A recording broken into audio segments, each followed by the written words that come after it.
మొటిక్కాయ లేదా గోరుచిక్కుడుకాయ. మేమైతే మొటిక్కాయ అని పిలిచే వీటిని కొన్ని ప్రాంతాల్లో గోరుచిక్కుడు అని పిలుస్తుంటారు. కానీ గోరుచిక్కుడు అనగానే చేయడానికి పెద్ద వెరైటీ రెసిపీస్ కూడా ఏముండవు.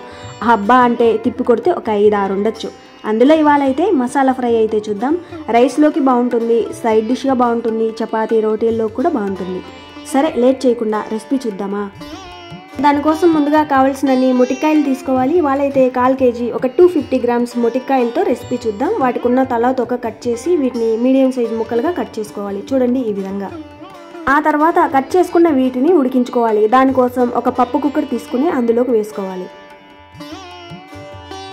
ఆ తర్వాత ఇవి ఉడకడానికి సరిపడా నీళ్లు వేసుకోవాలి. ఈ మొటిక్కాయ సగం మునిగే వరకు నీళ్లు వేసుకున్న తర్వాత కొంచెం సాల్ట్ కానీ లేదా రాళ్ళ ఉప్పు కానీ వేసి కుక్కర్ మూత పెట్టి మీడియం ఫ్లేమ్లో ఒకటే విజిల్కి స్టవ్ ఆఫ్ చేసుకోవాలి.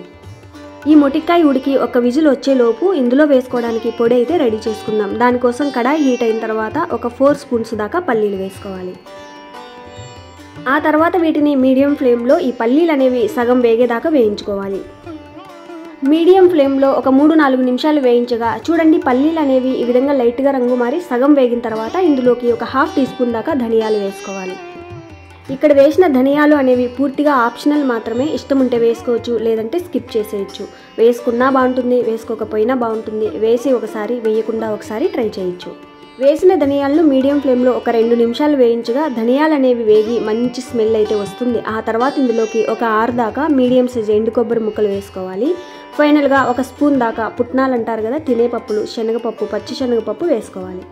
ఆ తర్వాత వీటిని 1 నిమిషం అలా ఇలా వేయించి స్టవ్ ఆఫ్ చేసుకోవాలి. వీటిని ఎక్కువసేపు వేయించాల్సిన అవసరం లేదు. ఈ కడాయికున్న హీటే వేగడానికి సరిపోతుంది. ఈ విధంగా వేగిన వీటిని చల్లారిన తర్వాత ఒక మిక్సీ జార్లోకి తీసుకోవాలి.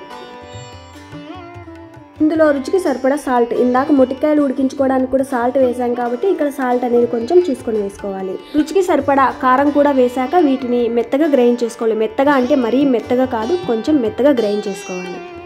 చూడండి ఈ విధంగా గ్రైండ్ చేసుకోవాలి. మరీ మెత్తని పొడిగా కాకుండా కొంచెం బరకగా గ్రైండ్ చేసుకుంటే సరిపోతుంది. ఆ తర్వాత ఇందులోకి వెల్లుల్లి రెబ్బలు వేసుకోవాలి. ఇవైతే చిన్నగా మరుగుజ్జులాగా ఉన్నాయి కాబట్టి నేను 10-12 దాకా అయితే వేసుకున్నాను. మీడియం సైజ్ వెల్లుల్లి అయితే ఒక 7-8 దాకా వేసుకుంటే సరిపోతుంది. ఆ తర్వాత ఈ విధంగా ఒకసారి కలిపి కచ్చాపచ్చగా గ్రైండ్ చేసుకోవాలి. ఈ వెల్లుల్లి అనేది అక్కడక్కడ కనిపించేలా గ్రైండ్ చేసుకోవాలి. జస్ట్ ఒక జర్క్ ఇస్తే సరిపోతుంది. ఆన్ చేసి వెంటనే ఆఫ్ చేసుకుంటే సరిపోతుంది.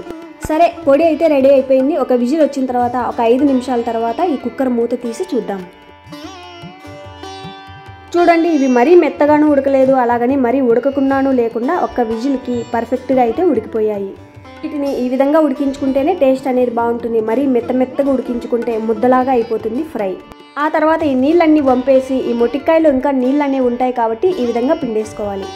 మరీ గట్టిగా నొక్కేసి పిండేస్తే ముద్దలా అవుతుంది కాబట్టి ఎక్కువ ప్రెజర్ ఇవ్వకుండా లైట్గా పిండుకుంటే సరిపోతుంది. ఆ తర్వాత ఈ మొటిక్కాయకి మరింత రుచిని తీసుకొచ్చే టేస్టీ పోపు అయితే పెట్టుకుందాం. దానికోసం కడాయి హీట్ అయిన తర్వాత ఒక 3 స్పూన్స్ దాకా ఆయిల్ వేసుకోవాలి. వేసిన ఆయిల్ హీట్ అయిన తర్వాత ఒక స్పూన్ దాకా ఆవాలు, జీలకర్ర, ఉద్దిపప్పు, శనగపప్పు వేసుకోవాలి. వీటితో పాటు ఒక ఎండుమిర్చి వేసి మీడియం ఫ్లేమ్లో ఈ పోపును బాగా వేయించుకోవాలి. పోపు మొత్తం ఈ విధంగా రంగు మారి వేగిన తర్వాత ఒక మీడియం సైజ్ ఉల్లిపాయని చిన్న ముక్కలుగా కట్ చేసుకోవాలి. ఫ్రెష్గా 4 కరివేపాకు రెమ్మలు కూడా వేసాక ఈ ఉల్లిపాయలు అనేవి బాగా ఎర్రగా వేగేదాకా వేయించుకోవాలి మీడియం ఫ్లేమ్లో. ఉల్లిపాయల్ని లైట్గా రంగు మారేంత వరకు అయినా వేయించుకోవచ్చు, లేదా ఎర్రగా అయినా వేయించుకోవచ్చు. ఎవరికి నచ్చినట్టు వాళ్ళు ఇక్కడ ఉల్లిపాయల్ని వేయించుకోవచ్చు. ఆ తర్వాత ఇందాక రెడీగా పెట్టుకున్న ఈ మొటిక్కాయల్ని వేసి ఒక 1/2 టీ స్పూన్ దాకా పసుపు వేసి ఒక 2 నిమిషాలు మీడియం ఫ్లేమ్లో వేయించాలి. వేసిన పసుపు పచ్చిదనం పోయి ఈ పోపు ఫ్లేవర్స్ మొత్తం ఈ మొటిక్కాయకి పట్టేలా ఒక 2 నిమిషాలు మీడియం ఫ్లేమ్లో వేయించుకున్న తర్వాత ఇందులోకి ఇందాక గ్రైండ్ చేసుకున్న పొడి వేసుకోవాలి. నేను తీసుకున్న 1/4 కేజీ మొటిక్కాయలకి గ్రైండ్ చేసుకున్న పొడి మొత్తం పర్ఫెక్ట్గా సరిపోయింది. ఒకవేళ పొడి అనేది మిగిలిన నష్టం ఏం లేదు, నెక్స్ట్ ఫ్రైకైనా వాడుకోవచ్చు. పొడి వేసిన తర్వాత ఎక్కువసేపు వేయించాల్సిన అవసరం లేదు. ఈ విధంగా బాగా కలిపిన తర్వాత ఈ స్టేజ్లో ఉప్పు, కారం ఏమైనా తక్కువ ఉంటే వేసుకోవచ్చు. అంతా ఓకే అనుకున్నాక స్టవ్ ఆఫ్ చేసి సర్వ్ చేసుకోవడమే. అంతే, సింపుల్గా అయిపోయిన ఈ మొటిక్కాయ ఫ్రై చాలా బాగుంటుంది. ట్రై చేసి చూడండి. సరే అయితే మరో సింపుల్ రెసిపీతో మళ్ళీ కలుద్దాం. Thank you for watching.